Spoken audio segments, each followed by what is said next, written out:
Pick poor Robin clean. Pick poor Robin clean. Well, he said I would have picked his body, but he was too big. But I picked poor Robin clean. But no, he killed. Nah, nigga really killed him. They had Corey. I picked poor Robin clean. If niggas pulled up to the club singing "Pick Poor Robin Clean," I go, why you pulled up to the club singing? Hey everybody, what's up? It's your favorite girls in the whole wide world. It's the Reasonable Dialogue Podcast. It's your girl Kia here. Yasmin. DJ Bismillah. Hey y'all, Jazz is here. And we are locked in for this is episode 4. Yeah. 4? Yeah. Is it? Yes. Episode 4. We getting through it, y'all. We getting through it. Not woof. Ooh, getting through it. How y'all feeling? What's been going on? Wow. I feel like what would be 4 on the scale of 10?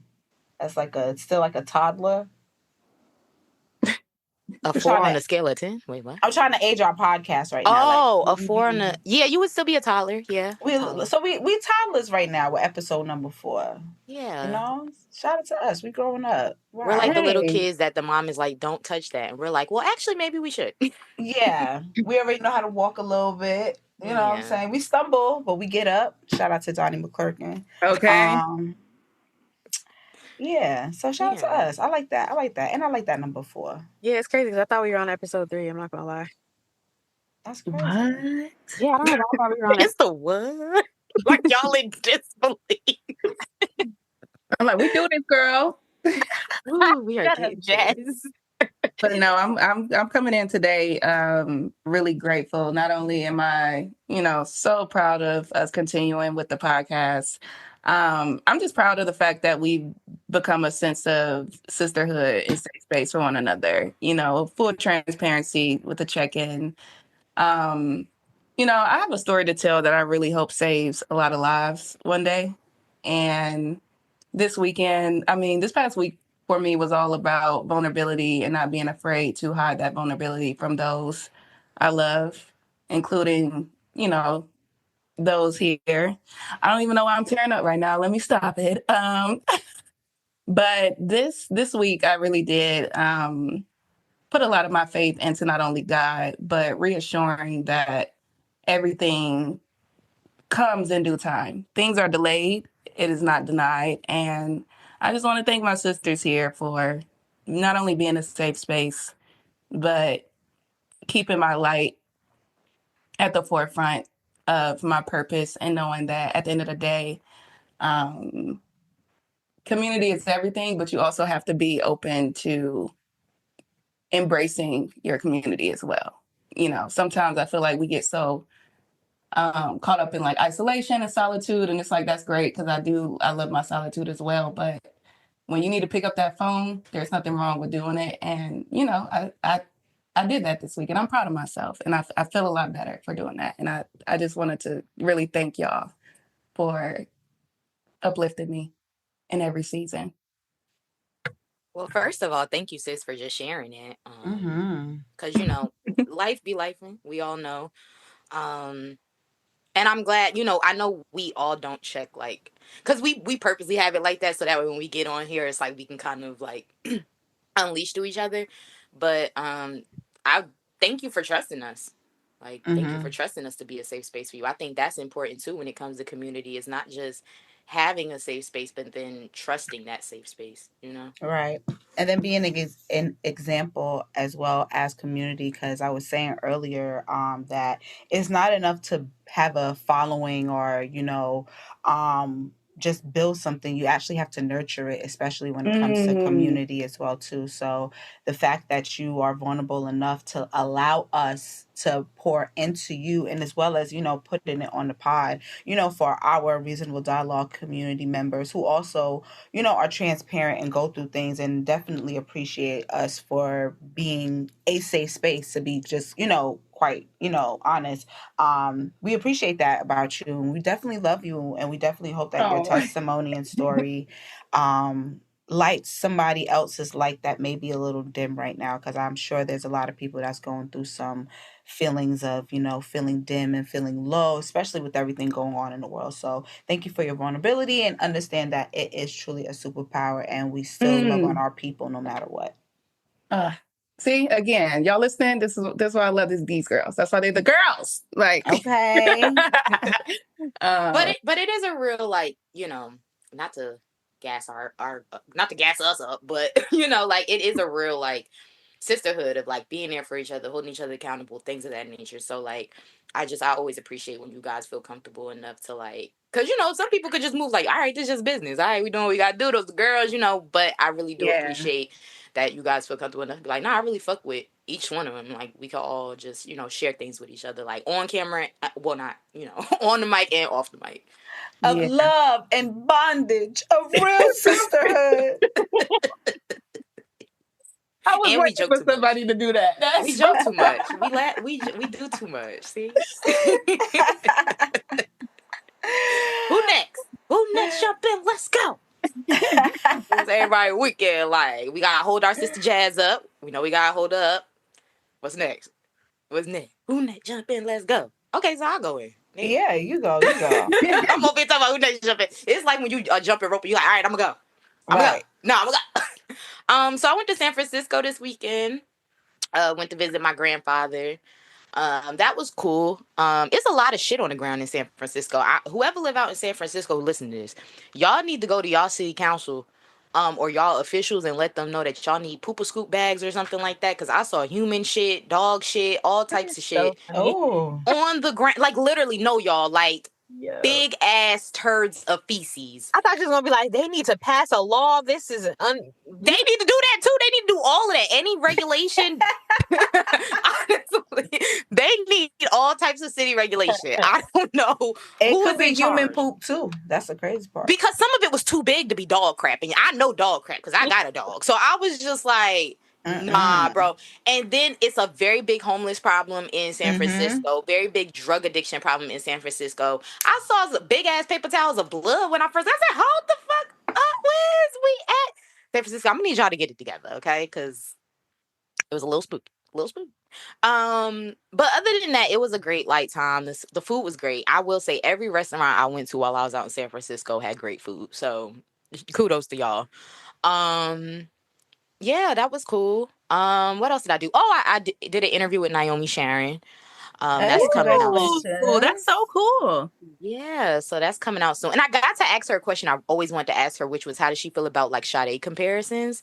Because I feel like her, Janae, Snow, like, Cleo, they're the ones that kind of get those comparisons a lot. And I wonder if that, like, not bothers them, but, like, makes them feel like, okay, well, what about my artistry? Do the fans fuck with? Do they not fuck with? And it's crazy because then earlier today, I saw that Adoshi in her interview basically said the same thing. Like, when people are comparing these artists, they're not really looking at the artistry. It's like, y'all just trying to, like, just compare. Just tear people down. And so I was able to ask her that. She gave me, like, a really good answer. Or even finding out just, like, Tina Turner is one of her biggest inspirations. And I was like, really? And she was like, wow. Yeah. See what I'm saying? Yeah. I was like, wait a minute. She was like, yeah, like, I have all different types of, like, styles of music I want to get into. I think my voice is versatile. So it was just a really good conversation with her. And yeah, that's all I basically did this week. I love that you said that, though. I think, just as someone who works with, like, artists on almost a day-to-day basis, that is a common complaint that I hear. It's not necessarily a complaint, but, like, a grievance rather, where it's like, sometimes naturally you're going to be like, yo, your music reminds me of this and that, or this artist and that artist. And they be like, I don't actually want to be compared to that artist. So it's like almost a challenge for me. Like, whenever we do, like, artist playbacks, I always try not to say, oh, you remind me of this artist or that artist, because from your point, it's like, I don't ever want them to feel like their artistry is being overlooked or undermined, because that's real. Listen from the lens of another artist. Yeah, I agree 100%. And I think it also plays a role in, like, the marketing too, because then it's like, then those artists feel like they're trapped in this certain kind of, like, image or style. So why I say it's a challenge for me, because to some degree, I think as an artist, you should want to know who your music reminds people of, because that actually can help you in marketing your music. So, for Okay. example, like just using our DSP, the one Pandora, for example, right? I work with Pandora. We have artist seeds, which are like, so if you go to Pandora, you have your editorials, which are like new R&B, platinum R&B, today's R&B. Then you have artist seeds, which are Mariah Carey radio, Chris Brown radio, Doechii radio. So if you put a song out and you have music that fits in the vein of a certain artist, we can pin your song to those stations so that you're also capitalizing off of their audience because your music either sounds like or fits that audience. So if we tell you in a meeting you sound like this artist, your team could use that and pitch you for those stations. So it's like, it's not necessarily a bad thing, but I understand the play at the same time. Do you then think those artists then become reliant on that? Like, instead of using it as like a superpower of like, oh, well then what can I pull from that artist that I can use in my own way, that they kind of become like almost like a 2.0, like they rather duplicate rather than to take it and kind of make their own blueprint? I think it depends on the artist, because some artists are so like devoted to the craft that they would never spend their career duplicating someone else's art. But then to your point, there are some artists, and I think those are more so like the novices or people who are just doing it for money, who will try to capitalize off of that because they know, like, well, if I make music that sounds like this, is going to always work. But then the problem with that is then you fuck up your legacy, because your legacy is always going to be, oh, this person music sounds like that person music. So once that person drop, what do I need to listen to your music for? You know who I think had that happen to them, just off the top of the dome? Do y'all remember Gorilla Black? Yeah. And remember how when Gorilla Black first did this thing? Piece that knocking. Oh yeah, okay. Now they. Oh wow, yes, that's a throwback. If you hit me popping, we bottle pop head. We set stop. Okay, yeah. No, I love that song. I love that song too. But I think that's the Hood Nigga song by Hood Nigga, yeah. The Gorilla Black. He made that song. Oh no, wait, that's Gorilla Zoe. Yeah, all these gorillas. That's who I thought you was talking about, Gorilla Zoe, right? No, I think his name was Gorilla Black. He had this song called, I think, like Compton or something like that. Am I talking about the wrong one? Hold on. Now you probably talk about somebody. I just don't know. Okay. I see somebody named Gorilla Black. Yes. Okay. Yeah. So I remember when this person, Gorilla Black, came out, like, and I remember like he kept getting compared to Biggie. Like, okay.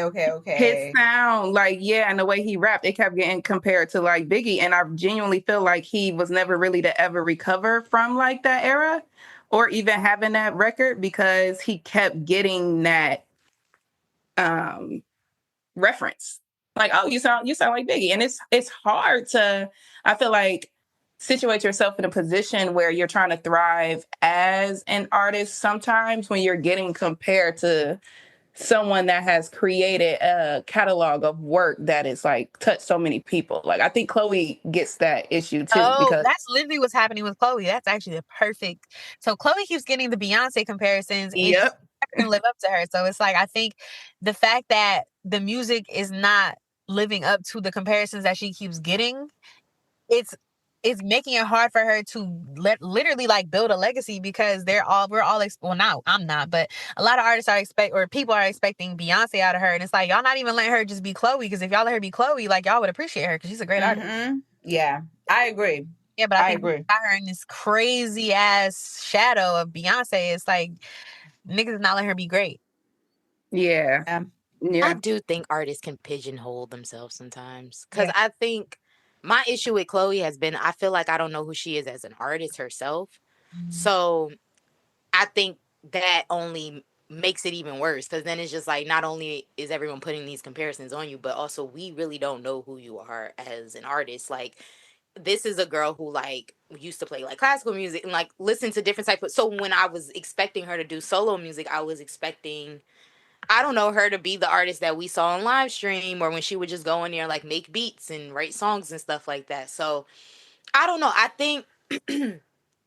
think once Chloe figures out like what sound she wants to make and what she really wants to do and what really sticks with her, then I think that's when it's kind of like that conversation. I think that was what we had last pod where we were like, yo, we're just waiting for that artist to do this, have their moment, or we're just waiting for that artist to really like, okay, this is who you are. Now we know. All right, bet. Like, we know she's talented. We just need to know who she is as an artist. Like, it's so But interesting because her sister, her music is phenomenal and it's very much her. So like when I hear I don't know if it's Haley or Hallie, but when I hear her music, I like the music. Like for her, like I could grow with her easily. Like it's not, I don't ever have it like it's not really connecting. Like her music always connects. I wonder what the disconnect is with Chloe. With Haley, it's easy for me to connect with her music because I don't like, to me it all sounds like her. Like even from Chloe Hallie, like it sounds like we're still getting the same Hallie, which is not, it's just not with Chloe anymore. I agree. That's a bar. Yeah, you ate that. I ain't gonna hold you. It doesn't feel like we're jumping to a new person. So I don't know what the disconnect is with Chloe, but yeah. Yeah, because I think Hallie she released a song called Angel that I actually liked. I was like, oh, this is actually cute. That got nominated for a Grammy, right? You know what? I think it did, Kia. I really think she did get nominated for Grammy for that song. Yeah, I think she did. And then she just dropped a song with Leon, which also sounds fucking amazing. Yeah. Yes. And I just love that Leon album. Like, talk about a refresher.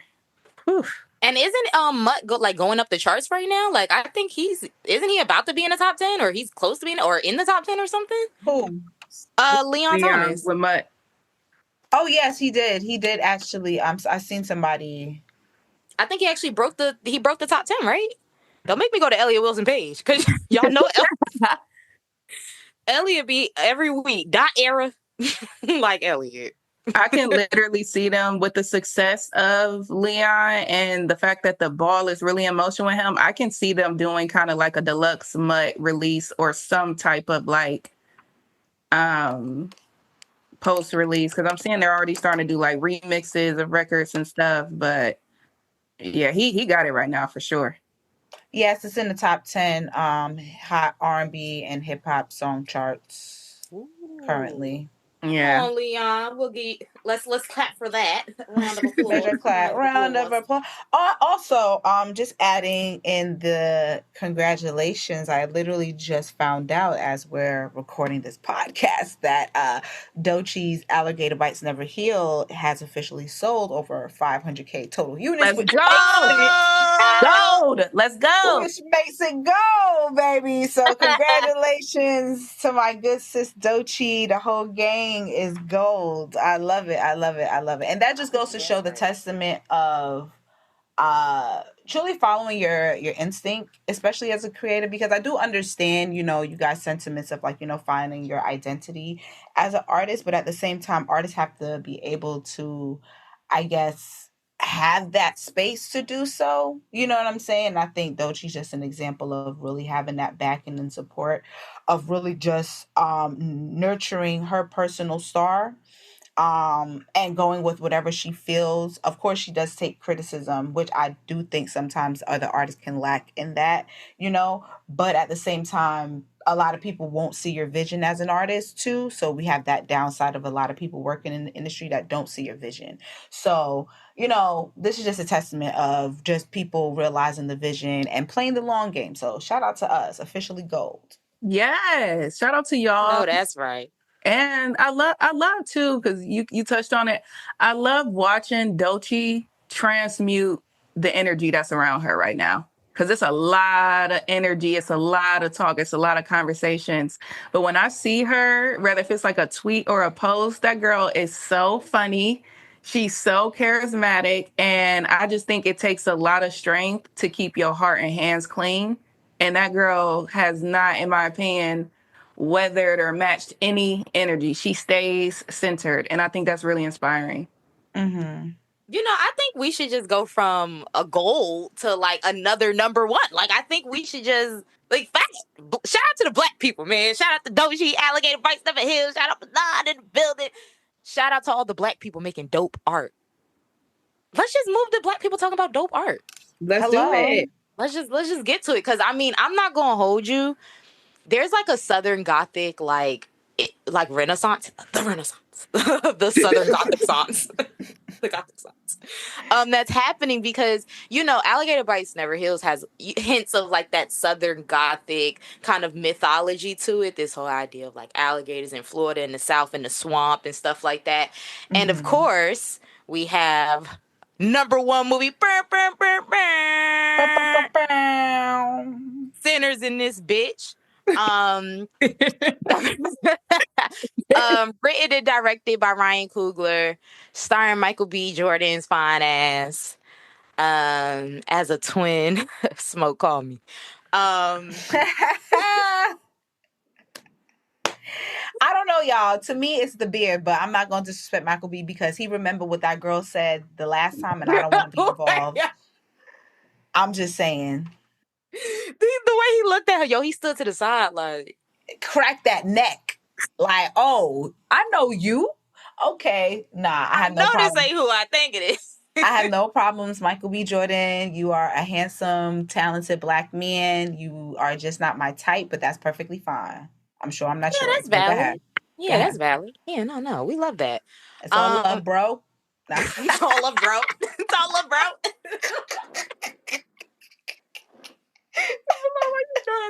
Well, always making me snort, yo. Like, how we gonna get through City? No, because how I'm gonna give my Sinners a review. I'm not gonna be cracking. Yo, I feel like you're the perfect person to go to the movies with. I feel like you were just sitting there cracking jokes the whole time. But yeah, everybody on the call except Jazz and our engineer have not seen Sinners. Boo! Yo, you're so funny. Guys, it's hard for me to sit in front of horror stuff. I'm going tonight. I promise. You ain't even check with us first to see how scary it was. And the crazy thing is from the previews, because I remember seeing these previews. I think I went to go see another movie prior to this. It was a while back, but I remember seen a preview for this, and I was like, oh shit, this shit look kind of hard. Like, because it was Michael B. Jordan playing two characters on some sister shit. I was like, okay, this is fire. Like, this looks hard. And then I saw that Ryan, was gonna be directing. I was like, okay, we about to have another one of them ones, because he ain't missed yet, to be completely honest, when it comes to his what do they call it, like in music you have a discography. Filmography. Yes, there we go. Yeah, he hasn't missed so far when it comes to that. So no, I agree. So I don't know if we want to. So how do we want to tackle this? Do we want to talk about our reactions when we saw it? Do we want to talk about breaking, how do we want to attack this? And to be fair, some of our listeners may not have seen it yet, because so we don't want to spoil it for the gang. So little what they call it, spoiler disclaimer alert. Spoiler alert, but not really. We're gonna be talking about Sinners. Yeah, so I don't know, Kia, I think you should take it away, because you're such a wordsmith. You know exactly what to I agree. I was gonna be like, Kia, I think you should definitely. Okay, so all right, let's just get into it then. So I went and saw Sinners the first time in a 70 millimeter. So I got to see 70 millimeter IMAX at that. So yeah, but they don't have that out here in Atlanta, so we wasn't able to see it. Y'all don't have any in Atlanta? Nope. That show that? Nope. That's kind of insane. They don't have any theaters like that. Actually, there's no theaters that's made to have that screen or whatever out here, from what I was told. That's weird, because I would expect a city like Atlanta to at least have one by now. Right. Like, y'all are. I'm coming to New York though. I'm finna see it out there. Oh yeah, you definitely go. I low key want to see it in New York too. I might see it like 5 times. I think I might see it. Should we do a trip? Hold on. Let's do it. I just hope they keep it in IMAX, because I think what's that Marvel movie that's about to come out? It's a Marvel movie that's about to come out. I know what you're talking about, because I love Marvel. The Thunderbolts? I think it's the Thunderbolts. I think it's the Thunderbolts, yeah. Yeah, it's about to come out, and I know they're about to basically... Yeah, so they're basically about to take over the IMAX thing, so I don't think it's going to be an IMAX for much longer, which I think is fucked up. Like, if the demand is there and people clearly want to see this, then I think accommodation should be made to where Marvel just gonna have to suck it the fuck up. No, that's You a know bar. what? I agree. You know what fucked up the game though? It going straight to DVD or going straight to straight to streaming shit, because that's exactly what happens with movies nowadays. It's like it'll be out for like a week and the next thing you know it's immediately on streaming services, so the whole theater experience is like you can't even really like, okay, let me go next month, you know what I'm saying, type shit, because it just may not be there Yeah. next month type shit. So it's just crazy. But anyways, y'all, let's get into some sinners. Kia started off for the game without giving it away, but give him a little something. Without giving it away. Okay. So we all know it's a vampire movie, but it's more than just a vampire movie. It takes from a lot of different things. It's a Southern Gothic film. It's a vampire film. It's like what else? It takes from a lot of different films and elements. There's like a lot of From Dusk Till Dawn in there, if you've ever seen that film. There's a lot of like Spielberg elements that he puts in there. It's an overall fantasy film, but it is still rooted in reality. It's very entertaining, but there's really good cinematic moments. So I'll just briefly walk us through the film because I don't want to ruin too much details. But we start the film off with Sammy. Sammy is Stack and Smoke's cousin. So Stack and Smoke is played by Michael B. Jordan, and Stack is like kind of the, I guess you could describe him as like the more like fun one. Like he's the one that like talks a lot of shit, got the gold teeth, with the grills. You know, he's real funny, real witty. Like he kind of don't take shit serious. And then Smoke is the one that like a businessman. He takes his shit serious. Like, nah, we came back from Chicago to the one of the lines he says in the movie. I think that was either, I can't remember if that was Smoke or Stack that said it, but they had, because basically they're from Mississippi, but they left and went to Chicago. And when they went to Chicago, they were working for Al Capone, dealing with Irish and Italian beer. And they come back to Mississippi to open up a juke joint. And Sammy's like, yo, you know, because Sammy's a preacher boy. His dad, which is Michael B. Jordan's two characters, uncle, his dad is a preacher. So he's really rooted in the church. If you know anything about Black people at that time in the 1930s and the relationship between the church and the juke joint, the story of Robert Johnson and the devil at the crossroads and selling your soul and all of that great stuff. He's one of those pastors that just believes like you're going out there to play the devil's music. Really quick. Think of, if you saw, I'm sure we all have, The Color Purple. Yes. Yes. And that is like a perfect example. Yeah. Yeah. To be frank, I think that still exists today in a lot of like churches where it's like if you sing or play a certain type of music, that's a devil music. Like I think that's very much personally. Yeah, no, that's still a big thing in the Black community. I mean the Black community's relationship with the church, that's just a layered thing in its own. Like honestly, Ryan could have made a whole movie just about the Black church, like, and what a horror experience that can sometimes be. I think that's a great idea. I think that's an excellent idea. That's a phenomenal idea. Just gave him a fire. Remember that No, day? I didn't give it to him, Malami. You're gonna make it. The fact. Okay. I like the way you're thinking, but Ryan, call us because we need that money. Right. You know, if you know somebody, just like I said. You know somebody that knows somebody. Okay. But yeah, that's also like, remember that that TV show it had, what's her name? Fuck. Queen Slim? No, not Queen No, Slim. not Queen Slim. It was a funny one. It was based on, it was like a comedic kind of like dramedy in a way. Regina, is it Regina Hall? Oh, I know what you're talking about. It was called Beat for Jesus or Honk Twice for Jesus. Yes. There we go. Yep. Something like that, but more horror in the like he could make his own like mini Marvel. You know what I'm saying? With the shit that he got going on with this. Because this center shit was like really like dope, from the Wakanda to like all of his movies so far have like a specific, you know, it's him type of thing. And I think you kind of like, you work hard as a director or even as a creative in general, just to have your stamp out there where whatever you put out, people know automatically like, oh, this is a one of them one type thing. So he definitely has something going if he continues like this trajectory of like putting out like original films, et cetera, et cetera. Super sidebar though, because you brought it up. Honk for Jesus was awful. That movie, That's a Left bad like, movie. what the I fuck? tapped out. I did. Yeah, and I love both of them too, Regina and Yes. Caitlin, but it was hard to sit Like, through that. what am I watching? This shit was so Think ass. about wasting a great pair like those two Yeah. actors and Right. actresses. Like, I didn't Like, think it was possible. I'm like, wow, this was whack. Yeah. mm. And that's another conversation we could have just about like Black people and our relationship to film because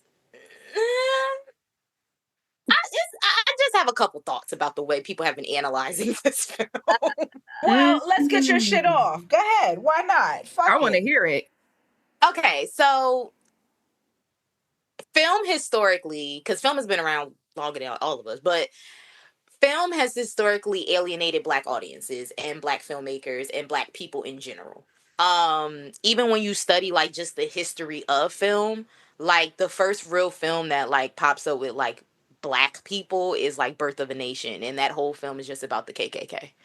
Um, so our relationship with film is, I think, a little complex because it's one of those industries where I think we haven't fully dominated. Like music, I can say, yeah, of course we still have the gatekeepers, and that's always going to. I hate to say always because I would hope not, but we know what that relationship is with those vampires. I don't think that we've really tapped into film in that kind of way. Music, fashion, even though fashion, I think we're still a little, but we're starting to see more changes in that. But I think with film, I think with music, I think with fashion, I think you see us a lot more to where we feel more ingrained in it. But with film, I feel like there's a reason why only 7 Black people have ever been nominated for Best Director, and Mm. none of them have ever won. Like, there's a reason why, like, we have just historically been alienated. And I think it's a field where also it's harder for young kids to get access to it, to learn about it because it's so expensive. And I'm saying this from someone who currently is trying to look up buying a film camera and enrolling in classes. Film is very expensive. It's not the way it is with music where you can kind of get an MPC. You can go, okay, let me get all the tools I need. You got your laptop. Okay, you can kind of go and do what you need to do. It's not like fashion. Go to the fabric store. As long as you get the machine, you can kind of make your own creations. Film is an investment. And if you don't have the equity, if you don't have the access, it can be really hard to get that across to people. And I think because of that, when we look at the history of Black people in film, and we look at when it became kind of marketable to us. So think of film directors like a Spike Lee or a John Singleton. We have two different type of formats of how films should be made. One is considered high cinema, which is like Spike Lee, and then one would be considered like hood cinema, like a John Singleton. And so I feel like our artistry in film has always been split into two, even though there's so many other influences like Julie Dash. People always say Daughters of the Dust, but she's made other movies outside of that. Unfortunately, the system blocked her because Black women, well, first of all, minority women only account for 4% of the film industry. And you can imagine how low that is for Black women because between, I think, 2007 and 2018, only 4 Black women actually made a major commercial film. So a lot of nuance there. Because of that, I feel like when we are given certain filmmakers, we accept what we're given because that's all we got. So when we get a filmmaker like a Jordan Peele, or when we get a filmmaker like a Ryan Coogler, we eat it up. And to Jan's point earlier, sometimes it might feel like we're gassing that art, or Ava I didn't even get to DuVernay. that. But yeah, like it could feel like, huh? I didn't even get to that. I didn't share anything about that. That was our conversation pre-podcast. Yeah, no, that's what I was saying. Like before the pod, but like this idea of things feeling like gassed or like overhyped. It's because if we're constantly given a level of artistry that's subpar, when we finally do get something like a Sinners or something like a Get Out, it's almost like, oh my God, this is cinema. But it's like, is it real? Or, and that's not to take away because I Mm. think Sinners is amazing. And I think the cinematography of Sinners is amazing. I think the plot is amazing. I think Sinners is a healthy balance of entertainment and cinema. But I also think that sometimes as Black people, because we don't really look to see what else is out there and we either don't have the access or just don't do it, like it feels like, I don't know. I hope I'm saying this the right way. I really don't want this No, to come. you really are. I'm sorry, I didn't want to cut you off, but No, like, go ahead. I want to give you your flowers right now because I put it in the chat, the group chat, because I want the audience to know that I literally, when you said the birth of a nation, I was like, come on, anthropologists, because I feel like sometimes when we speak about the foundation of Black films, et cetera, we forget about the birth of a nation, and also how even Nate Parker, in 2016 tried to recreate that moment to remind, people of, what we've gone through in film. And I think sometimes people forget that. Like, I think they forget the foundation of the birth of a nation, and even individuals like Hattie McDaniel, who had to constantly play these roles. And she was the first Black woman to win an Oscar, but all her roles were like these mammy made type roles. And those are the only roles she could get at that time. And her Oscar is still lost to this day. To this day. You know so what they I'm can't saying? make a new one? And right, they should, but they didn't. Yeah, or it made me think about, like, when you mentioned Birth of a Nation, it took my mind to even just how, like, because I recently watched First on the Call Sheet, how there's such a difference between the male episode and the women. And it's like, we know how much work Angela Bassett has put in. We know how much work she has, done, that has inspired other actresses, actors, directors, whatever. And it's not to say that an Oscar validates your excellence in film or whatever. However, if you're in that field, you're gonna, want to be given the flowers that you're supposed to. And if the Oscar is that whatever, it's like, okay, we knew she was supposed to get it for Black Panther, but y'all give her this like honorary Oscar like last minute. That doesn't make sense. But basically, what I'm trying to say to wrap it all up is that I think when we are discussing Black film and cinema, it is very important to discuss those roots, those seeds that have been planted. And Birth of a Nation was definitely a seed. So thank you for referencing that. No, and I love that you brought up First on the Call Sheet, because that was a point that I saw a lot of people saying, which was just the difference between the male's episode and then the female episode was just like, damn, how much harder it is for Black women. But it just is in all ways: acting, cinematography, directing, costuming. And it's harder now because I don't know how many people have been seeing the reports, but Hollywood is essentially dying because LA is no longer a hub for filmmaking. A lot of people are filming films in Canada. They're filming films in Atlanta. Yep. They're filming films in other places where it doesn't cost as much. A lot of people are moving their operations to Louisiana. That's also where Sinners was filmed.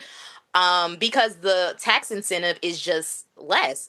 And so a lot of Hollywooders, a lot of A-listers in Hollywood, they're kind of like putting this call out to Hollywood of like, hey, you need to lower the tax incentives so that we can bring people here. But like, Jersey we have a Netflix headquarters coming. I think we have a Lionsgate headquarters coming. So it's like, I don't know. There does seem to be this change happening in Hollywood, and I hope that with the success of Sinners, we start to see more Black altruism being shown. And I've used that word before, but altruism is more so a word that people use to define like genius. So Quentin Tarantino would be considered an auteur because he writes and he directs and he makes books and he's this creative genius. And that term is often used for white men in Hollywood. You rarely see it used for a woman, let alone another Black person. And I love that people are starting to use that word for Ryan because he is an auteur. Like, he creates his own cinematic world, no matter if it's a Marvel or his own. Yeah. But yeah, that was just my one thing of like, I hope this encourages more people to look more into different type of like cinematic, just, just films, styles, things of that nature. Cause I know everybody keeps talking about the music scene and how it's a one shot. It is a dope scene. Like, it really is. It's a fire scene. And when you understand what he was trying to get across, because I think that's the thing too. Like, I don't think, like, I saw a lot of TikTok videos of people being like, what the hell was that? Like, Can what you? year? I feel like, considering that everybody's already talking about it, I don't feel like we're the ones that's doing the spoiler alert. Can you give your take on that scene? Because I'm not gonna lie, I was like, The music scene when they infuse all of I was the. so fucking confused. Like it threw me off because it just like it's random. It comes out of nowhere. I was like, what the fuck? So Go ahead. All right. So okay, I'm gonna walk you through. Okay. Actually, So before we do that, to provide context too for what everything else Kia was saying, the thing that I had said prior to us recording was that I feel like while I do think that the movie was outstanding, there was a lot of takes around this being film of the decade, and I just it wasn't giving that for me personally. period. But continue. I love y'all. I love it. So earlier I had mentioned that Sammy is Smoke and Stack's cousin. Sammy, while he is they call him Preacher Boy because his dad is a pastor, he loves the blues music. And he has a guitar that Stack and Smoke gave to him. And he's a really good blues player. The guy who plays him is Miles Canton, and he actually, I think he toured with her, and her was the one that told him, like, hey, you should audition for this film. But he's absolutely talented. And so in the scene, they're at the juke joint. The juke joint is live, is running, the catfish is going, everybody partying. Sammy gets up there. He starts singing this song that he wrote for his father, and it's basically a song of him saying like, "I lied to you about me loving the blues because you know it's the devil's music." And as he's singing it, there's a line that's repeated from the beginning of the film, which is, "Some people have the power to tell stories so strongly that it brings back the ancestors and the future." And so in this scene, Sammy is playing in 1932 in Mississippi blues music, but as the song transitions and as the scene transitions, different people that represent different formats of music and style pop up. So the first person that pops up is dressed kind of like a funkadelic, like Bootsy Collins type of electric guitar player. Then the second person is a DJ and he's scratching. And then the next person you see is Delroy because Delroy plays Delta Slim, who is a physical manifestation of the blues as a character in the film. And he's playing. Then you see this guy and he's beating on African drums. And then you see this girl and she's twerking. Like it's supposed to just show how blues is essentially the foundation for all of this black music that we have. It even has a scene where it has like an Asian dancer to show how we pull from other influences because the connection between the Chinese community and the black community in the Delta in Mississippi. So it's basically a one-shot scene that's supposed to show the relationship between the ancestors and the future and black music. It's an amazing point. It's like it's an amazing point. Like, we put it like that. I think it did make sense to me in that way, but I wasn't sure if that's what he was trying to get across because there was no other point in the film where you would see anything modern. So I was like, huh? I think it's because of more of the dialogue that was being said in it during that time when he was when that specific scene was happening. Because that for me, that's what I I started listening to more like what he was saying in the background, and he basically was like, that Sammy could play so good or whatever the case may be that you could conjure up the ancestors like Kia was saying. So basically also, I think there's a correlation too, and I probably would have to watch it again, but I think there's a correlation too with that line as well as something that the vampire, the leader, was saying about the music that they could play together and the things that it could do. Like I feel like he understood the power behind it. Of music that black people. That was the whole thing of him being the vampire, right? Which was, he even says at one point, your music can connect me so I can go back to my ancestors because I'm trapped here. Because the whole point of a vampire is that your soul is trapped here to hate on Earth. So he wanted Sammy because, well, fuck it. He wanted Sammy because Sammy's music, what I took from it was that it was a double. I feel like there was a lot of symbolism in this relationship between the vampires and why they wanted this blues music or why they wanted Sammy. The first connection I came to was the obvious one, which is how there's vampires in the music industry who, even historically back at that time, oh, yeah, come to the city. Let me sign you to these horrible, janky contracts that have forever taken the rights away from these AKA legendary selling your artists. soul. Yup. So, I took it for that element. But then I also took it from maybe a personal standpoint, which is a lot of directors have come out after making Marvel movies and said how hard it was for them to find their own creative voice making a Marvel movie, how hard it was finding their own creative voice after making a Marvel movie, and how you can sometimes become trapped in that machine of being this event filmmaker or being this commercialized filmmaker that you almost lose your soul creatively as a filmmaker.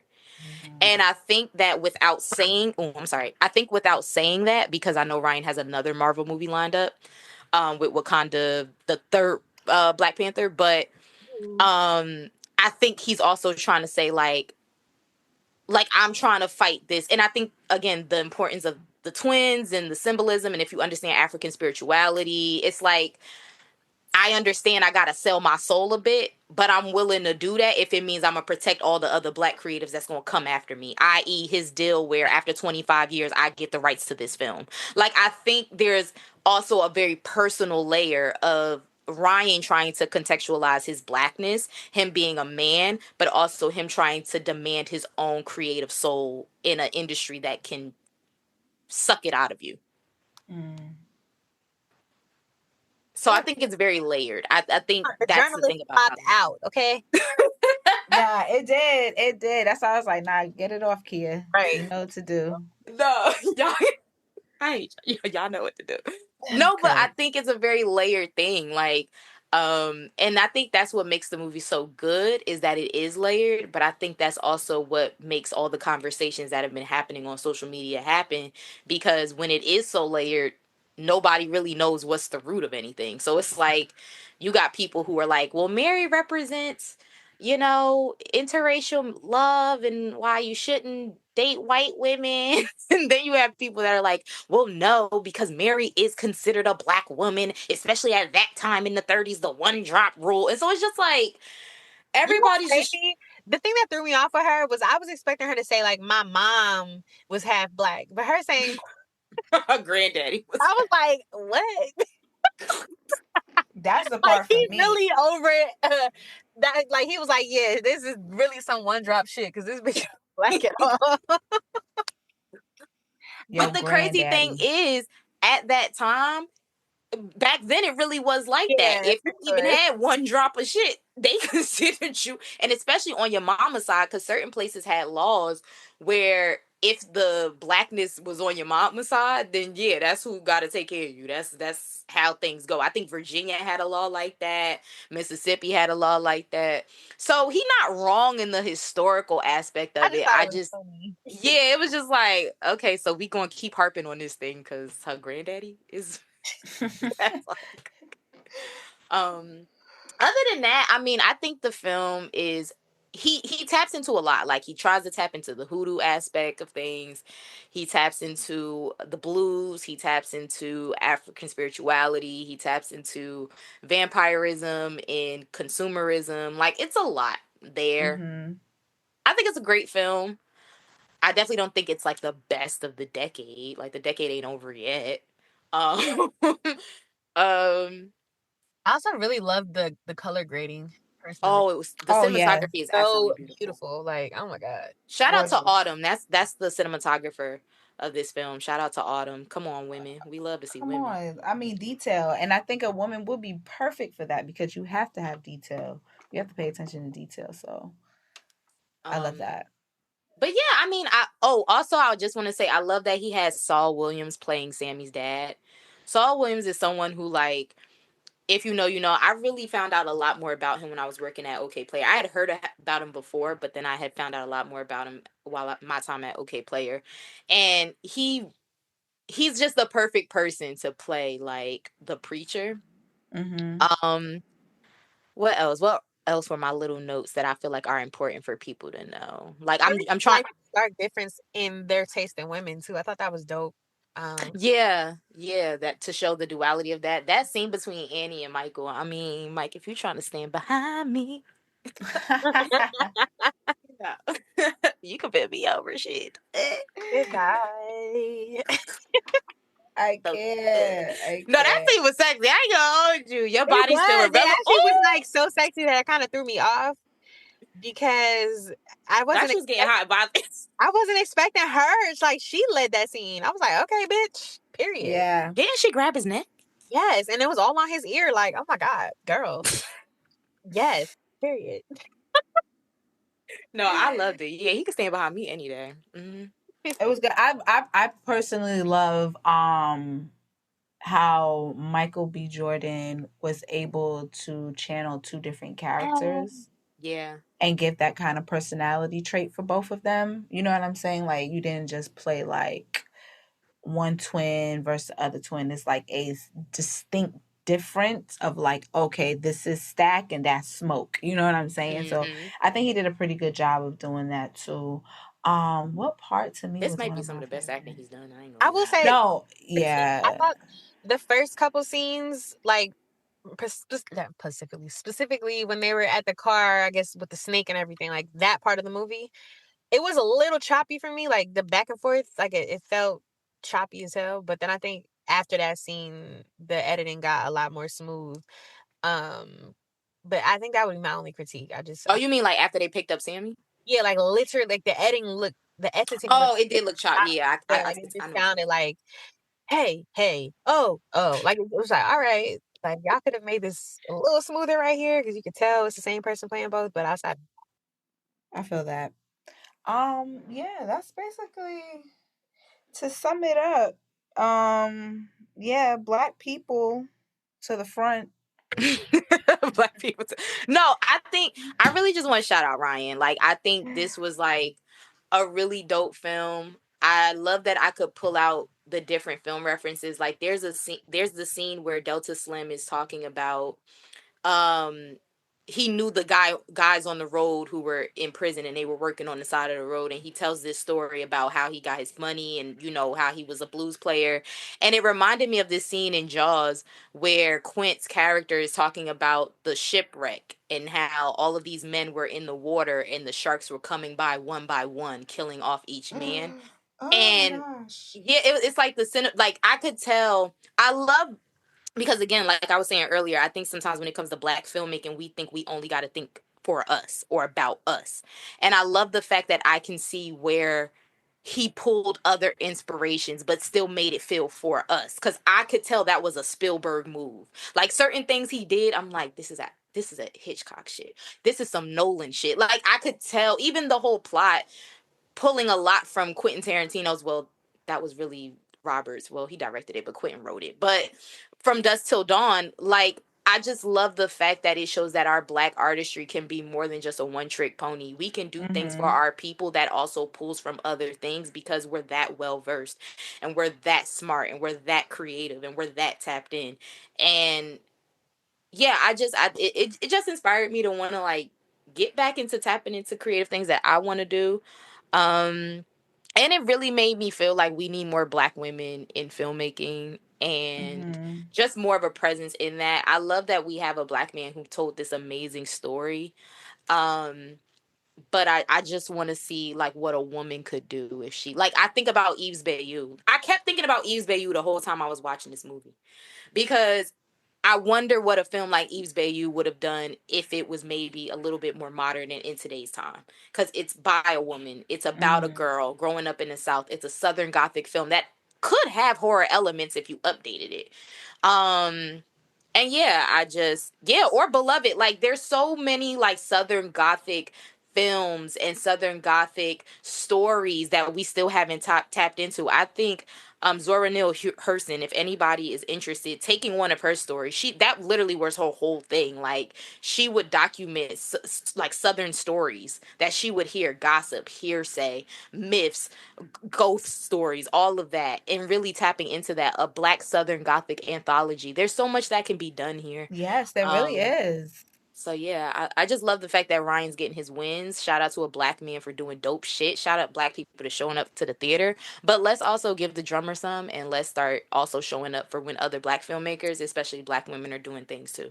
I was waiting for you to say that. I really was, because I one of the things I love too. Okay, also because I didn't see it, so I had my volume down a little bit because I was like, don't hear that.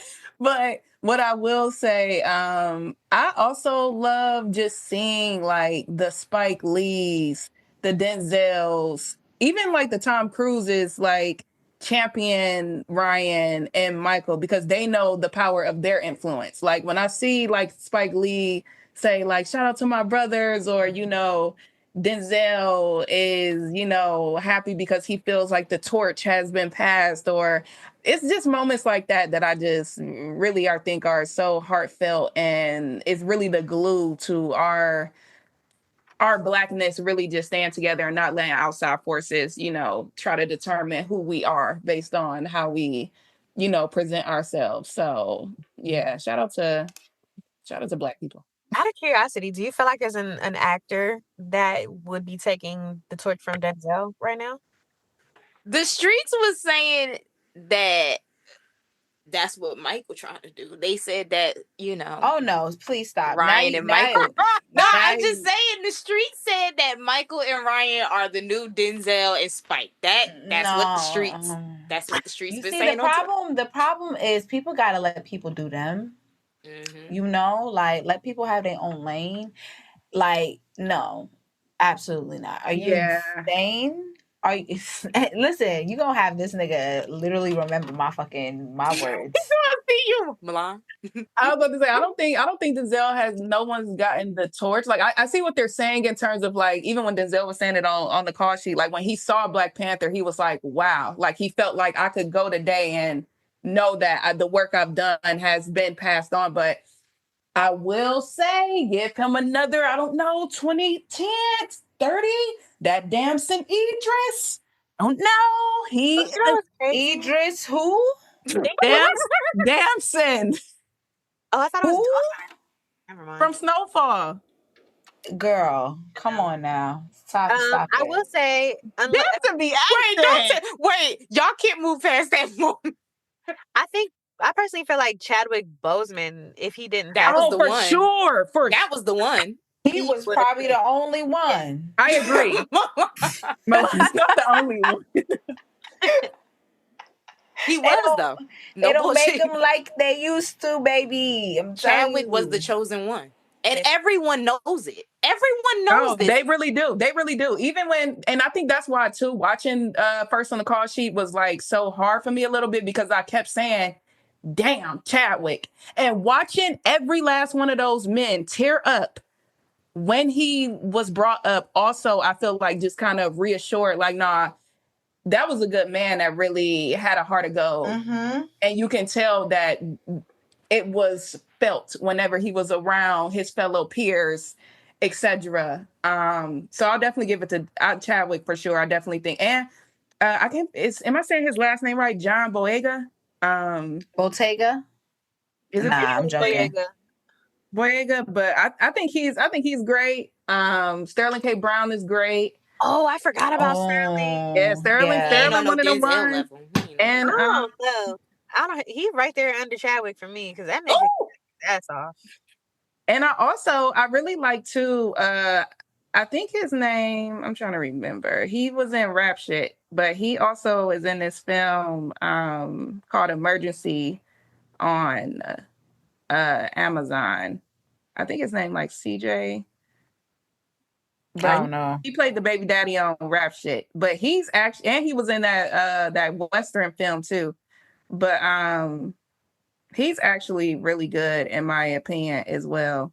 I'm gonna get his name for y'all. So Chadwick was the chosen one, like, and everyone knows it, because even for the promo for Sinners, they were talking about, like, Ryan and Michael were talking about Chadwick and the influence he had just on this film. Like, Chadwick was the one that, if anybody, in my opinion, I think could have been like following in that path of like, yo, after Denzel is him.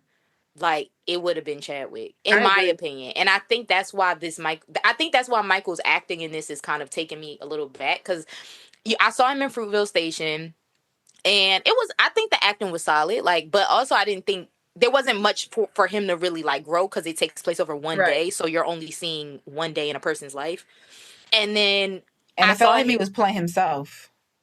Essentially, because really the only major thing that happens to that character is that they get killed. So it's like you're basically only you don't really see them growing. And then in Creed, honestly, the only reason I didn't really like just the Creed films is because it reminded me of Rocky, and I was just like, I fuck with the modernization of it, but it was like not really my cup of tea. And then, and his acting in at least Creed 1, I didn't see Creed 2, but at least in Creed 1, I was like, this ain't really doing it for me. And then Black Panther was when he shocked the shit out of me. Because I was like, oh, you can play a really good villain. Because some people... Yeah, like some people play certain roles really good, and it's almost like Glenn Close. Like Glenn Close can play a really good villain, like Cruella DeVille. No, that wasn't Basic Instinct. I forgot that other movie she was in where she played like a crazy woman that like was trying to kill the man she slept with or whatever. But like Deliverance. Was it Deliverance? It might have been. That just made, I don't know. That just made me think of Lynn Whitfield too, because Lynn Whitfield can play. Fatal Attraction. That's what it was. Fatal Attraction. Yep. Okay. Yes. But yeah, Lynn Whitfield is good at playing evil ass women too. Like she can play evil ass witch. You're gonna tell her my mother was a real whore and a junkie. Yo, that was and she stole me for $10 and a fix. That's my shit. But no, she's really good at playing like, so it's certain people that just are good at playing certain type of roles, and I think he played that villain really well. And then, like I said, I didn't see him in none of Creed. I really haven't seen Michael in none of his other movies because none of them really intrigued me that much. So to see him in this, I was like, oh, like I think the loss of Chadwick, because I know they were close, and I think just from reading his interviews, it sounds like he's in a place where he really wants to be considered a great. Yes, I agree. I agree, Kia. And I think a lot of that has to deal with Chadwick. Because like I said, even watching him on the call, she's like, he turns into a whole like emotional puppy when Chadwick name brought up. And it's like, you could tell like, damn, that was really his brother. Like, yeah, and he looked up to him. Yeah. And I think that, because even if you look at the stuff he did like post Black Panther, a lot of it is very like fluffy, like Amazon MGM type films. And it seems like with the loss of Chadwick, it's like, I don't know, from his interviews to just how he's been moving, it feels like, even with like, because after this he's going to start working on the Thomas Crown Affair, which is already in itself a very classic film. So to remake a classic film with a black lead is crazy. But not crazy in that time, but y'all know what I mean. Like, that's dope. Like, that's some fire shit. So it just seems like he's in a place where he's really trying to put himself in that category where, like, nah, when we talking greats, y'all gonna say my name. So this is gonna, I feel like we're starting to see maybe a MB Jordan songs. MB Jordan songs. And you know what I want to highlight too really quickly? The fact of making I don't know how to say her name. She played Annie in the I think it's Woomy or Womi. I never want to disrespect my good girl, my good sister. We are so sorry if we're messing it up, but we want to say we love sister.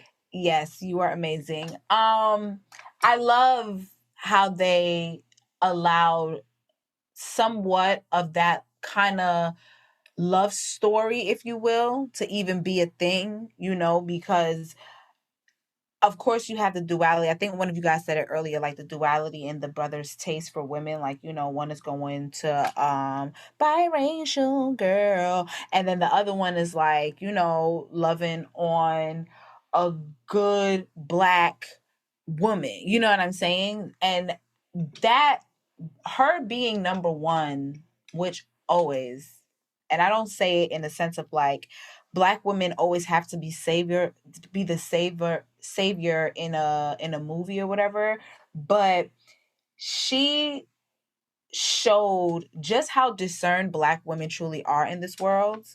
It's so crazy to me, like just watching how she was on point with without giving it away, of course, but how she was on point with certain things compared to the other heifer. To me personally, I was like, I loved the fact that her role was something that was memorable in a good way, because usually it's always like, black women being treated in such like a tragic way. Like I personally am over like that type of trauma, you know what I'm saying? Like especially a black woman, like she looks like an everyday normal black woman, if you will, you know what I'm saying? Like, so for me, I think that was a perfect thing that he added to the film, was to depict that love story between, what's that, Smoke? I think it was Smoke or Stack. Smoke and Annie, yeah. Smoke and Annie. I love that he was able to, like, depict that very realistic love story between two black American people. You know what I I'm also love saying? that she was dark skinned and full figured. Yes, that's what I Mm-hmm. mean. Like that's your everyday, almost average person that you would see walking up the street. You know what I'm saying? Like you would not see a what you call it? What's the other girl's name that played Haley. Haley? You rarely would see a Haley like that, because I think they even mentioned that when she was when they were trying to kick her out, like, like you're not supposed to be here or some shit like that, or you're not really like, Mm-hmm. although you did grow up as a quote unquote childhood friend, you know what I'm saying? It's like that's we're grown now. Like things are even more different now. You know what I'm saying? So I just love that that was depicted in the film itself, and was a major highlight. It didn't just like be a one scene and then it was done, and it was like, no, it was like throughout the entire film, which to me, because even before I seen it, I seen more people talking about the Haley character and Stack versus Smoke and Annie. So I'm thinking, like, before going into watching it, you think like they are like the quote unquote main characters, if that makes sense. But no, it definitely is the opposite way. No, I agree. I love the fact, and even the actress who plays Annie, she did an interview with Demesia Vibe, and she was talking about how when her and Michael were building the relationship between Smoke and Annie, like they were basically like trying to like learn each other, and she was just like, it felt really comfortable that I could like kind of grab his hand and be like, I don't know, this feels like something Annie would do, and he's like, okay, then do it. Like if that's Mm. what Annie would do whatever you feel Annie would do. And she was like, there were times where on set when he was playing Smoke, they would lock eyes and they would just understand each other. But then when he would play Stack, oh, it was none of that. Like it was just like Stack was in his own world. But then when he was Smoke, it was like that connection was there. And I think even that is dope. The fact that he could separate and be like, okay, when I'm Smoke, this my baby. Hey, okay, we connected. And then when I'm Stack, I'm a whole different, like, so yeah, that was a I'm really not gonna Right. dope hold thing. you. To me, that is why I've always thought that actors can very much be psychopaths, because how the fuck? Like, what? Even you listening to you describe that, like, It do sound you crazy. have a nigga that y'all want to date? You want to date an actor? Oh no. Oh no. Yeah, it do sound crazy. I'm not gonna hold you. It do Sounds sound like insane. Like, That's why they you. say dating an actor is not for the weak. oh my God. That would scare Mm, the shit out of me. Like, Literally, you gotta worry about kissing, sex scenes, and then on top of that, these your niggas could be ass completely different flipping. people. Word. You Like, could cry on cue for real, and I'm talking about that deep cry, like that. Whoa, hold on, did you just give me an Oscar tear, nigga? no, for real, Oscar winning tears. Like, yeah. So I don't know. I don't yeah, I just know. had to throw that in there because you describing this. I'm like, what the fuck? Yeah, it sounded dope, but when I started saying it, it was like, damn, hold on. This sounded Yeah. But I do want to say, like, before we get off this topic, I just want to say it's so dope. So while we were on here, I actually saw it before you had sent it to the group chat, Jazz. But Tom Cruise promoted the film. He went to go see it, and he said, "Congrats, Ryan, Michael, and to the entire cast and crew. Must see in cinema and stay through the end credits." And that's just dope because one, Tom Cruise don't. This is, I think that I'm Tom, like Tom Cruise, one of them Mm-hmm. ones. So Tom don't be out here just co-signing anybody. At all. And I remember at one point Michael B. Jordan said he wanted to be the Black Tom Cruise. Yep. Like he wanted to be in terms of box office sales, in terms of being a recognizable name, he wanted to be the Black Tom Cruise. And niggas was laughing at him, but this Yep. nigga over here is the Black Yep. Tom Cruise. So yeah, I think it's just dope. And my final thought to reiterate is just that to any Black creative out there, no matter what it is you're doing, whether it's filmmaking, music, fashion, whatever it is that you're doing, I hope you're looking at Ryan and seeing that your voice is meant to be heard. Whatever it is that you want to do is meant to be heard.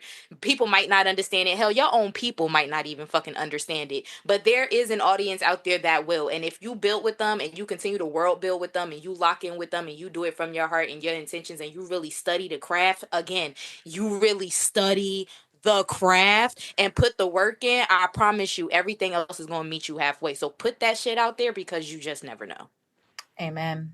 Amen. And to end that off with some good numbers, Sinners scored a massive 45 million in its second weekend of release. The rare film with a sophomore outing, whatever. Basically, they rounded up to $122.5 million with $161.6 million globally in just 2 weekends of this movie being out. Incredible. And just for people to understand, they also had a 6% drop from the first weekend, which is like the first in I think a decade for any film.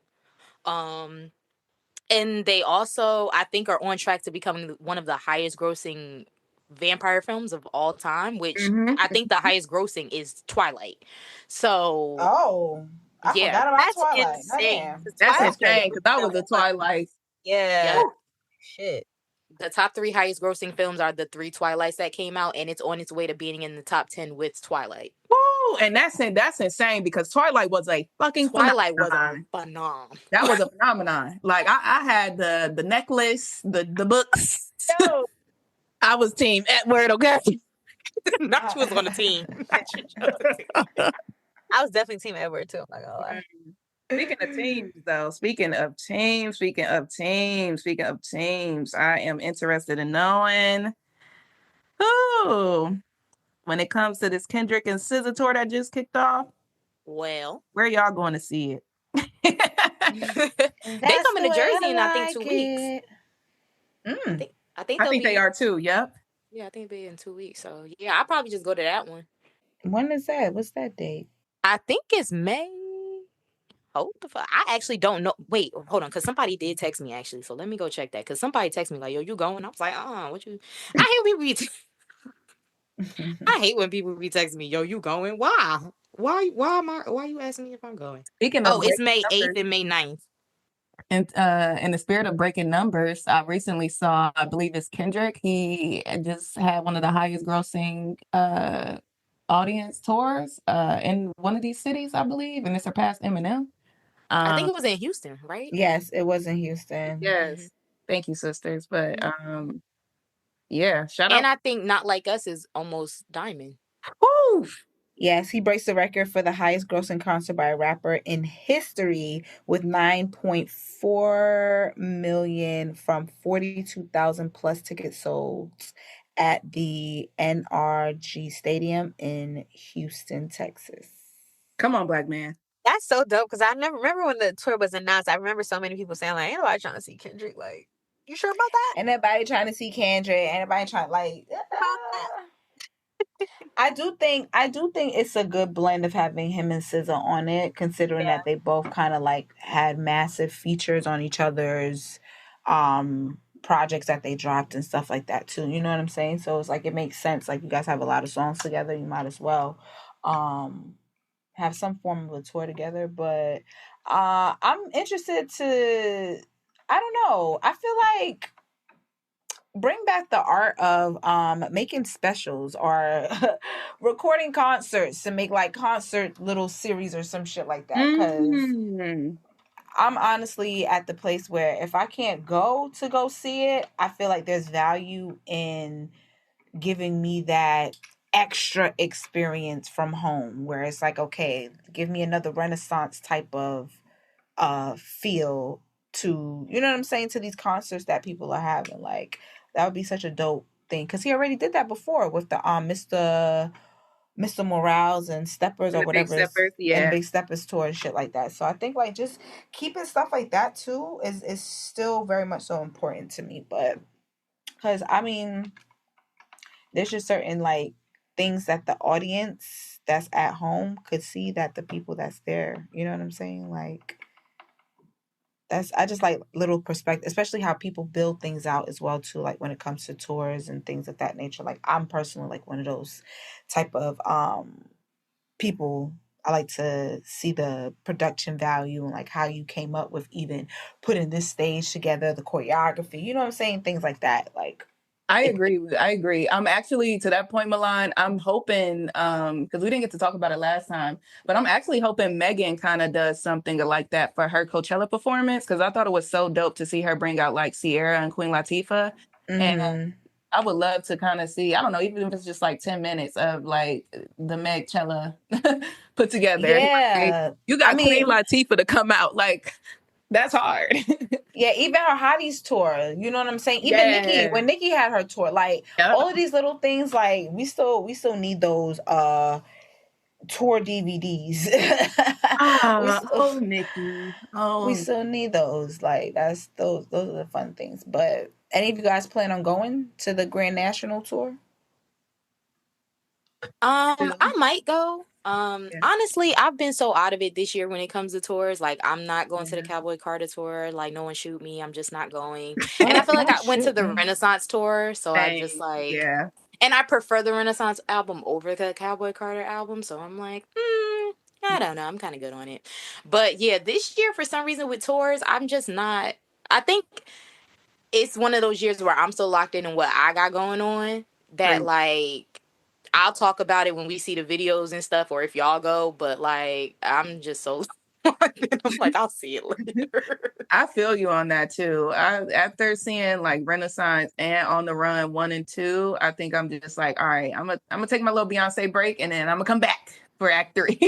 Yeah, and that's the thing. I've seen Beyonce so many times. I saw her on the Ladies Yeah. First tour, the Verizon Ladies First tour. That was when it was her, Missy Elliott, Alicia Keys.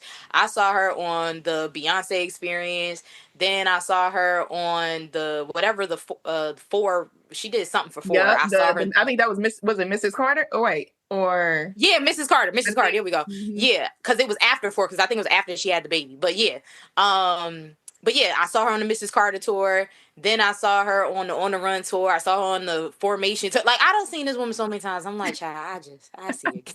Child, I see you on the run. I feel you. I feel the same way about Hope. I'd be like, all right, I didn't seen that man like 10 times. Where the album? That's all I Yeah, want child, now. I'll see you later. I'll call you on the phone. I call what Nene Lee said to Aiden. All right, Aiden, call me.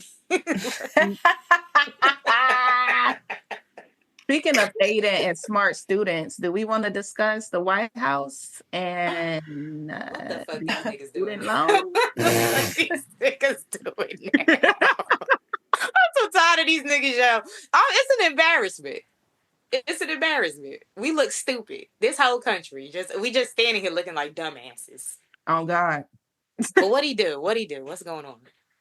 Well, apparently, there's been talk about student loans again. Even me and my mom was on the phone for like 2 hours yesterday discussing student loans and how apparently starting next month, they're gonna start back getting people to, make sure your shit is up to date, because if not, they coming for you.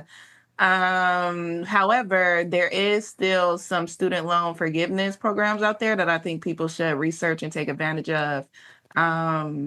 But yeah, I think it's very interesting what's happening with the government right now around surrounding the Department of Education and just the future of students and their mobility to even have access to school too.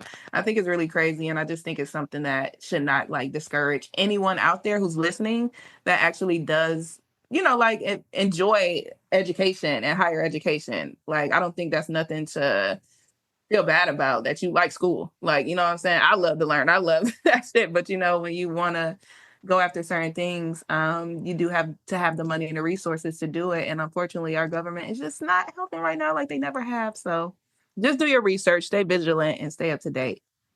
Basically, keep y'all paperwork up to date, y'all. Pay y'all taxes, please. Somebody just pay every bill. I'm gonna pay the taxes, but these student loans they not getting paid. I'm just letting niggas know that right now. Yeah, I'm they still not. in school, so they They're gonna have never to get getting a it. dime from me. Sorry. They gonna have to get it back in blood. I ain't gonna hold you. It's really a dub. I'm be I will real with say though, you. this doesn't affect Sally Mae. I originally was a little worried because I thought this was also included with that, but it is just the federal loan. So if you are defaulted on Sally Mae, they can't touch nothing. And plus, I saw something on TikTok. You know, the clock app always give you either some scam or some real shit to follow. On the clock app, they were saying something like, basically because of how Elon has come and infiltrated the government and dealing with our finances and all our money and all this other shit. Like, there's a way of getting around it. I don't know. Now, listen, disclaimer. Listen. Do as you will. This is not any advice from the Reasonable Dialogue podcast at all. This is just what I've seen in the streets. But there's a way to get around now, quote unquote, having to pay your student loans because of how the government. But, you know, I don't know, y'all. I'm just knowing that they not getting nothing out of me. That's what I know.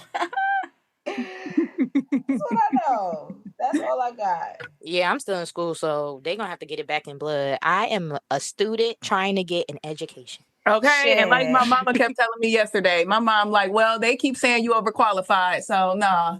She said all these jobs saying you overqualified. You got reason to not get on the job. I'll pick up an online class so quick. Do not play with me. I ain't got it, Leroy. Be like, listen, I'm trying to learn something new.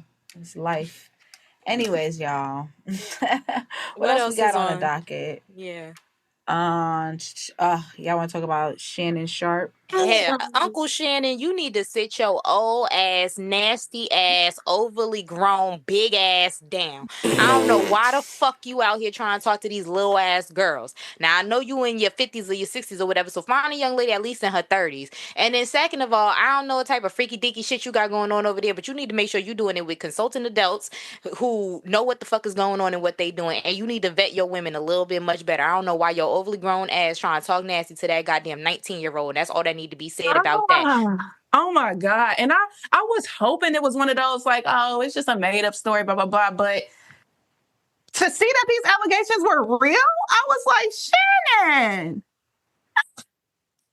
And I also a bigger conversation too. Like I see a lot of people trying to like brush it under the rug as far as like older men dating 19, 20-year-olds because they're 19. And it's like that's still pedophilia. Like I don't know why y'all think because they're legally adults that means it's something different. Like that's nasty. Like she literally has teen in her age. That part. Like what the fuck do y'all be talking about? And what your big ass got in like I that don't part, see. That's what I'm saying. Like I don't see like what do y'all even have to talk about? Like what do you talk about to a 19-year-old? Like you're forcing me to say some racial shit that I don't want to say. You really are. I don't want to say the shit that I got to say, but real shit, you a nasty nigga. I ain't gonna hold you. Like, you're a nasty nigga, and that's why you the nasty uncle now. You want to be Uncle Shannon? Yes. Nasty Uncle Shannon. We giving out nasty awards, and the award today goes out to Shannon Sharp. That's disgusting. I think it's creepy uncle at the cookout that be like, damn, she got big. Oh, okay. I think it's crazy that people are trying to turn this into a conversation of like, oh, he announced a major deal and now they're trying to take him down. Like he was trying to buy CBS. And he's been caught out about it. Like, come on, stop it. My whole thing is, go ahead. No, my bad. I was just gonna say the people are also trying to do this, like compare Tracy Ellis Ross' recent statements about wanting to date younger men because they have less like toxic masculinity. And I feel like it's like, no, you can't compare apples to oranges. Like she's in her 50s. She's not talking about 19-year-olds. Like when she said that, I imagined her talking about like maybe men like in their 40s or 30s, like with her being in her 50s. But I saw people trying to do that too, like bring up Tracy Ellis Ross comments and like contrast to what was going on.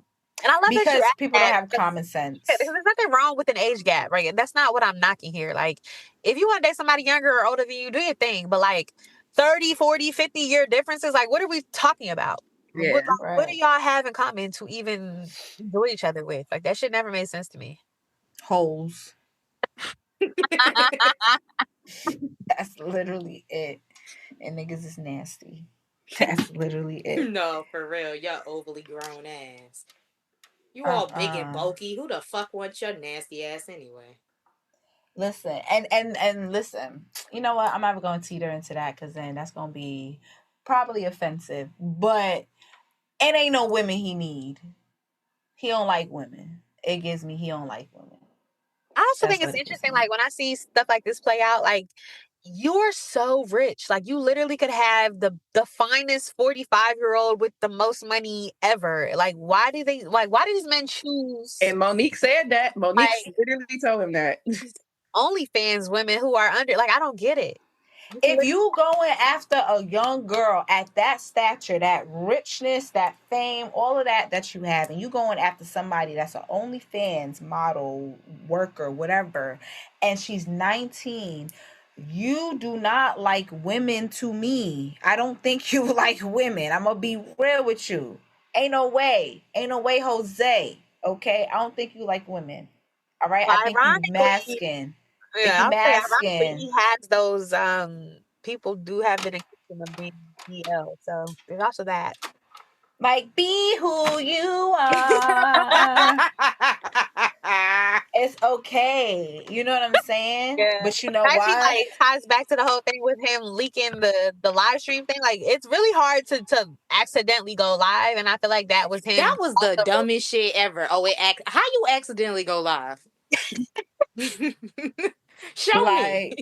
Not show me. You know what I'm saying? Like, how do you do it? So no, we don't believe you. You need more people. Anyways, but on top of that, I always call a spade because for me personally, I don't give a damn. If I'm not guilty, I'm not settling for nothing. We're going to take it all the way to the highest and the lowest parts of hell if we need to. So, that being said, that's what he said. He said going to court. But the thing is, he settled for 10 million around and she denied it, wanting more money. So if you already offered something and you claim you're not guilty, you don't need to offer anything. There's no offering. There's no plea deals. There's no nothing. Like, we're going to take it straight to the big house. Yes, let's take it all the way there. So for me, that's why I'm like, you settled. Sorry. Maybe if you put a little more fight, my alarms wouldn't be as high. But you settling, and for 10 million at that? Oh no. She's just not a dummy. If you could give me 10 million, I know there's more. And that's the game she's playing. So you niggas always get caught up every single time. You fucking stupid asses. Oh well. Fuck them. Fuck them. I think that's all we had on our roster for today. Uh-oh, is that time? I think it is. Greg, where we at? Greg, where we at? Turn me up. Up some more. Up a little more. I think we're at the 10-minute mark now because we was 15 the last time. Yeah, so then bet. Let's go on to the set list. Guys, Greg's making an appearance on the podcast. Yo! Oh, boo. He's no fun. I can kick the set list off if you guys want, because I'm feeling like a winner today. Go ahead. I'm feeling like a winner, and I want to shout out the lovely Deion Sanders, and I want to shout out the Cleveland Browns. So that's first on my set list today. If you didn't know, we did get a Sanders. We got Shador. He is now part of the Cleveland Browns. And to be honest with you, this is so exciting. This is like, for like Cleveland people, like, we ain't seen nothing like this like since LeBron, in my opinion. Like, I called my grandfather yesterday and it was his birthday. Happy 76th birthday, grandfather. And he had to rush me off the phone because he was so excited. I'm like, I was just calling to wish you happy birthday too. But between the Cleveland Browns draft yesterday and the Cleveland Cavaliers too, which I'm also adding to my set list, the NBA playoffs, we've just kind of been dominating, and we're such a underdog type city. So whenever we get these moments, I'm like really happy. And I also just think too, what's very unique about watching, Sanders go from the 3rd to the 5th. And I've seen some people like, can you tell me this? What's going on in Real Housewives terms? Like, what's happening? Why is he falling to the draft? Somebody said Nene is basically the star of Real Housewives in Atlanta, and they're trying to do whatever they can to push him off. But I also think it's a little deeper than that too, because when you think about Bronny James, Angel Reese, and Sanders, they all come from, in my opinion, especially, like the Sanders brothers and, Bronny, it's like they come from confident Black excellence, or, just this era where we've seen, like parents really champion their kids and, other kids as well. Like Deion got 8 kids into the, well, young men. I ain't gonna call them kids, but he got 8 young men into the NFL from Colorado. And I think that's really brilliant. And I've just been seeing a lot of conversations around like, like just young Black people and just keeping our confidence and not letting anyone dim our light. So yes, definitely want to keep that on the set list today. So shout out to the Cleveland Browns. Shout out to the NBA playoffs. Also on my set list is this new single, Small Talk by Overcast and Samara Sin. I really like that record. It's like a hip hop R&B track. And yeah, I think it's really, really fire. This was one of the first songs where I heard Samara Sin and I was just like, okay, you got me. Not to say that she didn't have me before, because I've seen her live in New York. Shout out to Goldie. Goldie opened up for her and I got to see her. But this track, Small Talk for Overcast, is cold. So I want to have that. I always get a lot of people asking where do I think the best like Caribbean Jamaican food is in LA. And I want to shout out the Gold Spoon Jamaican Cuisine.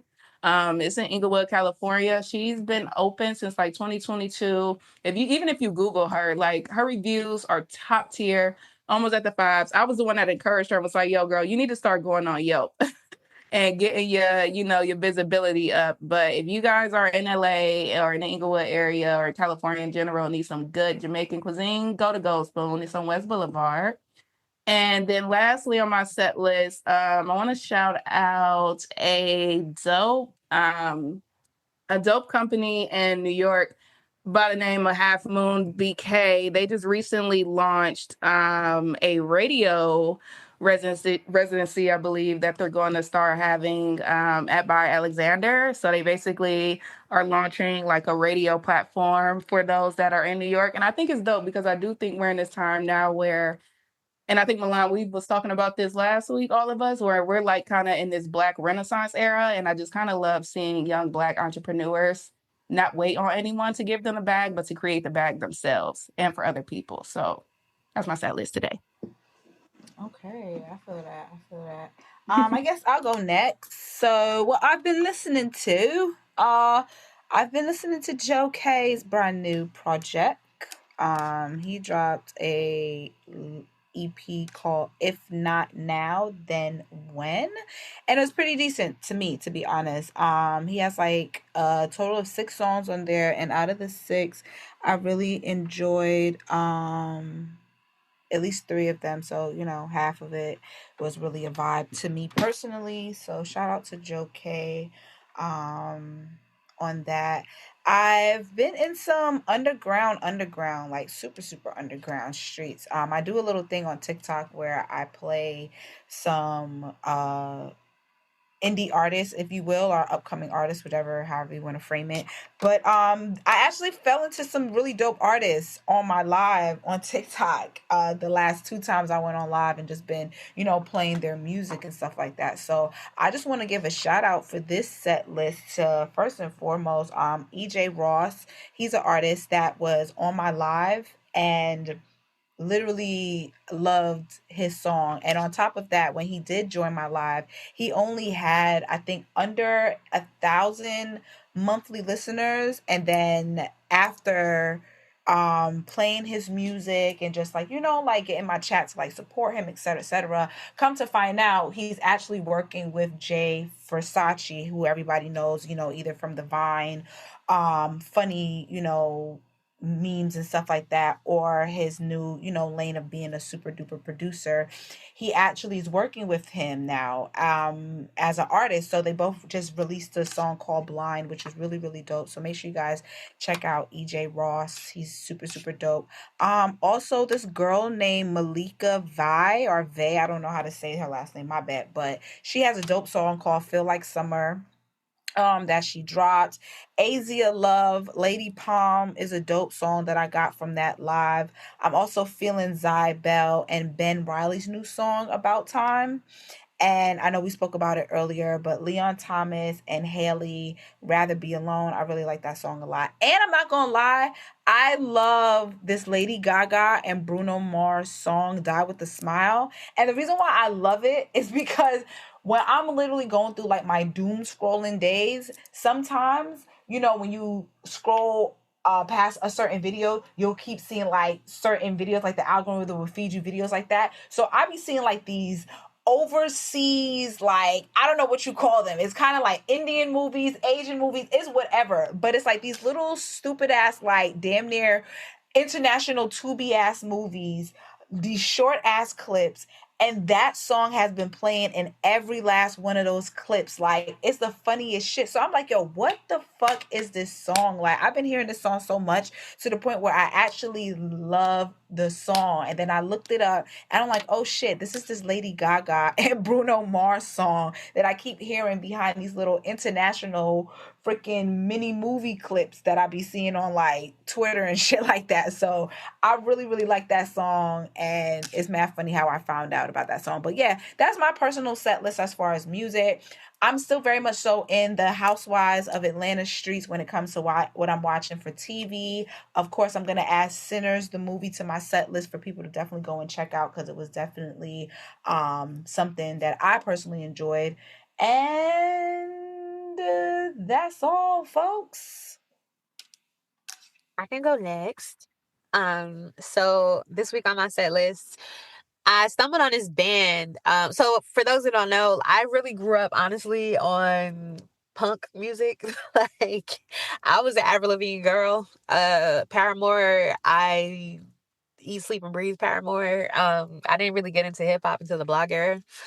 Um, but I found this band that very much reminded me of like that 2000s pop punk. On their tweet was going viral, and they're called the Paradox Band. So they have a new single out that was formerly called Subaru. They got a cease and desist from Subaru, and now the song is called Do Me Like That. So that song came out on Friday. Leia the Leo has a new single called Open Your Eyes, and we actually just partnered with her on a new substation on Platinum R&B Hits station on Pandora, called Queer and B. So it'll be a station that only features music from queer artists in the R&B sector. So shout out to her and her team for making that happen, and also shout out to the new single. It's actually really, really good. I actually haven't heard a bad song from her yet. She also pulled up to the first session that I did with the lab. So she's one of the artists there. So it's dope to see that kind of come full circle. And we now have this partnered station with her. Hallie Sway is a queer artist who I actually really enjoy. This EP came out, I want to say 2 weeks ago, but it's been a song that I've been having on repeat since the single came out, and it's called When I Close My Eyes. And then Coco Jones' debut album also came out, which I love, called Why Not More. I think it's a phenomenal debut album. I also thought her last EP was fire too. So I think Coco Jones is definitely solidifying herself as one of the girls that are going to define R&B in the next 10 years. Also helps that she has a very like unique and singular voice. So she's definitely like one of those ones and has been to me. Two more things. So Xavier Omar, I was able to interview him this week, which was like a fucking dream, because he is one of the blog era R&B artists that, to me, I think helped to carve out and define what alternative R&B is now. Like, I think he walked or crawled, so the artist now could walk. Excuse me. He has a new project coming out next Friday called Honeymoon Mountain, and we talked about a lot of his older music, newer music, and just kind of like his journey. So it was a really dope conversation. I'm really grateful that he sat and talked to me. And then lastly, in the spirit of our conversation about Sinners, I saw a clip on the Kodak page about, essentially it was Ryan Coogler talking through different film formats and like the ways that you can see Sinners on the big screen utilizing these different formats.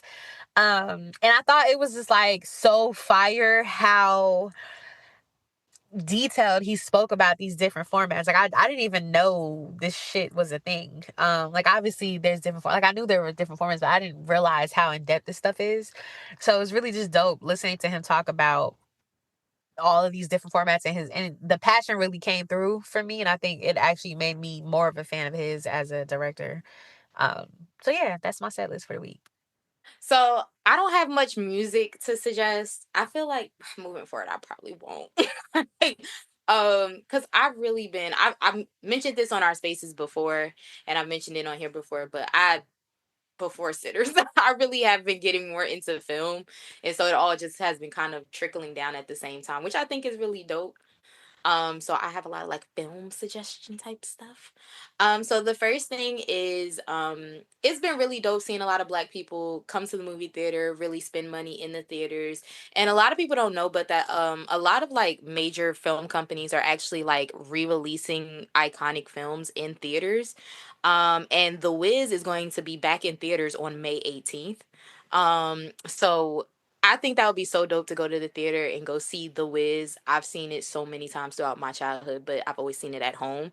And I think, yeah, I'm gonna go and take my niece to go see The Wiz in the movie theaters. I think it would be dope for other people to show up and show out. Because once again, it would just be reiterating that not only do we care about original Black art, but we also care about just classic Black art. So just wanted to put that out there.